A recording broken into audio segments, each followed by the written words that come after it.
Committee এবং এলাকাবাসী সবাই মিলে জন উন্নয়ন কার্যক্রম ভগবান করা হয়। আমাদের মাঝে উপস্থিত আছেন প্যানেল চেয়ারম্যান জনাব শহীদুল হক উজ্জ্বল এবং সাবেক চেয়ারম্যান প্যানেল চেয়ারম্যান ইনসাফ আলী সাহেব ছিলেন, সাবেক চেয়ারম্যান আব্দুল কাইম গঙ্গা ছিলেন এবং আমরা সবাই এখানে এলাকাবাসী সবাই আমরা এখন উন্নয়ন কাজ পরিদর্শন করেছি এবং আমরা আজকে উদ্বোধন করেছি। আমরা চাই বাজারটি যেন আমাদের মনের মতো হয়, বাজারের সার্বিক উন্নয়ন কর্মকাণ্ড সুন্দরভাবে এগিয়ে যান, সেই প্রত্যাশায় সবাইকে আসসালামু আলাইকুম। কি উদ্বোধন করছেন এটা তো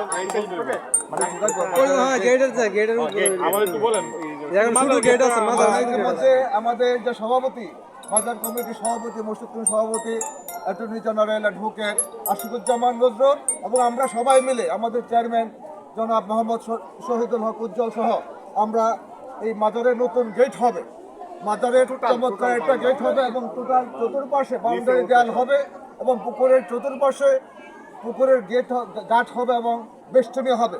আজকে এই মাজারের গেটের নতুন করে যে গেট হবে সেই গেটের উদ্বোধন করা হলো। আমরা সবাই আজকে এই গেটের উদ্বোধনে সামিল হয়েছে। আমরা চাই একটা সুন্দর চমৎকার পরিবেশ যেন সৃষ্টি হয়, একটা মনোরম পরিবেশ যেন এখানে বিরাজ করে, যে কেউ আসার জন্য বলতে পারে যে মাজারটা খুব চমৎকার এবং এটা আমরা প্রত্যাশা করি। আজকের মতো শেষ করছি। আসসালামু আলাইকুম।